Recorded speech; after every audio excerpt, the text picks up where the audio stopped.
6:48 back here this Wednesday, Thanksgiving Eve, here with our Sunrise Smart Start and meteorologist James Gilbert. People asking this morning, wake up. Terrible rain yesterday. How about this morning? Yeah, we are seeing some showers start to move in.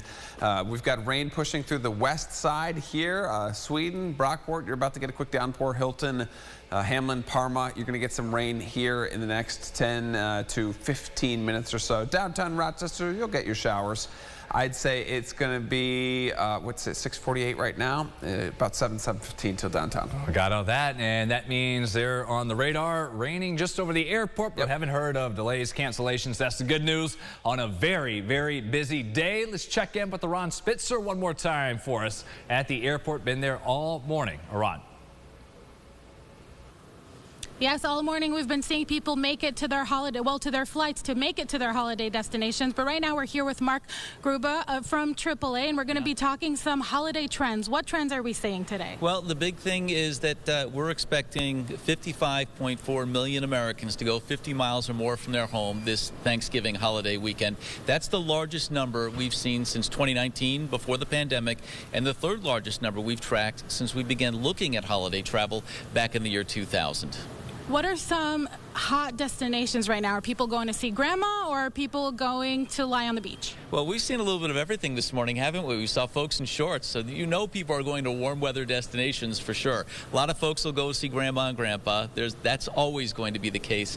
But people are going to Orlando. That's the #1 destination this year. People love the theme parks at the holiday time. Fort Lauderdale and Miami as well, very popular domestically. Internationally, again, the beaches. Cancun, Punta Cana, topping the list.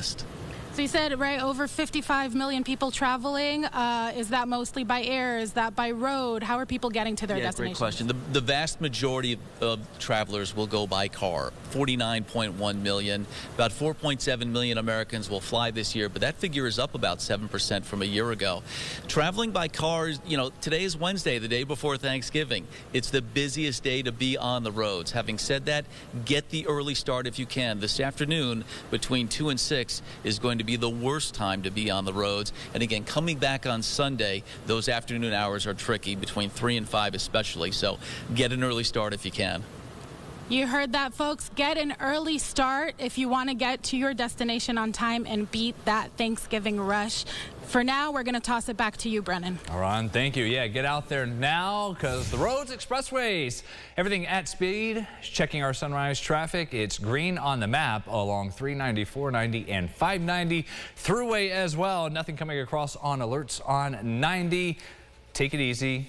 Go the speed limit, and please be safe if you're headed out. If you're staying close to home this holiday, we've got more Thanksgiving needs coverage on our website. Restaurant info, Black Friday hours. Let's all go shopping, right? Other holiday events as well, right there on the homepage of rochesterfirst.com. At 6:51, and other headlines we're following. New this morning, after weeks of talks, an agreement has been made for a temporary ceasefire between Israel and Hamas. The Qatari government announced the two sides agreed to a 4-day ceasefire overnight, along with the release of 50 civilian women and children hostages in exchange for Palestinian children and women held by Israel. This agreement will also allow much larger truck convoys to come in with humanitarian aid, including fuel much needed to get to Gaza. A U.S. official says 3 Americans are expected to be among the 50 released. In an effort to stop the spread of so much hate online amid the war in the Middle East, New York is implementing some new ways to keep an eye on what's posted on social media. The governor announced she's created a task force to monitor platforms to prevent crimes before they can happen, and in doing so announcing $3 million for state college campuses to help fight the rise in online threats. That comes a month after Pittsford native and Cornell University student Patrick Dye was arrested, accused of posting anti-Semitic threats online aimed at the campus community. He was arrested, accused of driving drunk and crashing his patrol car earlier this week. Now the police chief in Macedon, Fabian Rivera, has resigned. The town board accepted that resignation at a special executive board meeting last night. Rivera crashed his cruiser at the intersection of Waterford Road and Gananda Parkway Monday morning. In that case, charged with aggravated DWI, among other offenses. The board also announced Sergeant Bridget Goodfriend, a responding officer to the scene, is suspended with pay pending the outcome of the investigation. Deputies in Monroe County are asking for your help right now to find this missing RIT student. Stop what you're doing. Check out that photo. That is 22-year-old Matthew Grant. Hasn't been seen since late Monday. Deputies say that night he had on a green jacket and jeans and was driving a 2014 gray Jeep Cherokee with Michigan tags, ESR 8141.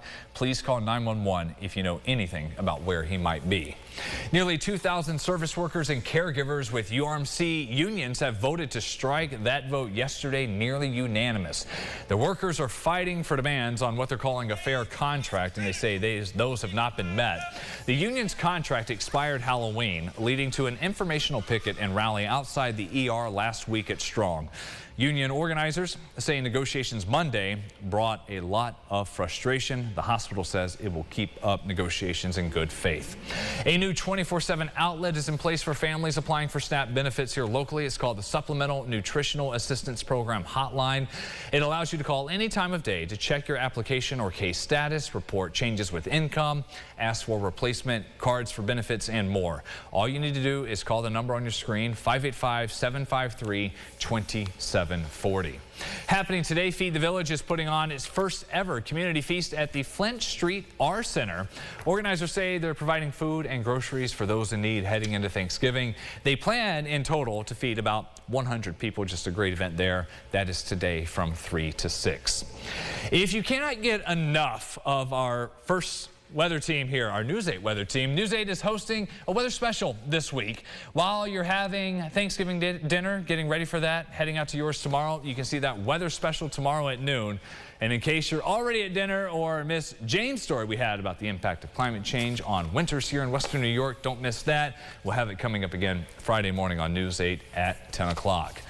Finally, first-time cooks, expert chefs alike, they all need help with Thanksgiving turkeys, right? One Bird supplier is helping everyone get ready for that. Butterball has the hotline full of staff there 24/7 next couple of days over the Thanksgiving holiday and through Christmas. If you need help cooking, that hotline 1-800-BUTTERBALL, or you can go online to their website for help. Again, you can reach them up until Christmas Eve. Easy with that thermometer, guy.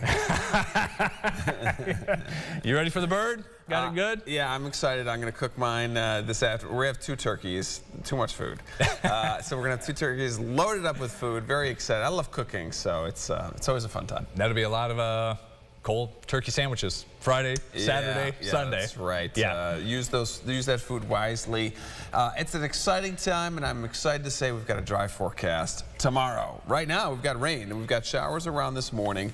Those are going to hang out with us for another hour or so. Tidying up our work week today. Kids are off. They can enjoy a nice afternoon. And then there we go. Thanksgiving looks great, mid-40s. Then we cool off. It'll be a bit chilly as we get into Black Friday and the weekend. Then cue the Christmas music. It's already been on. Oh. Been on for weeks. The tree's up. Not yet. Thanks for watching us here at Sunrise. James and I, we're back with you live tomorrow morning at 5. So when you're cooking, getting ready, tune in. We'll see you then.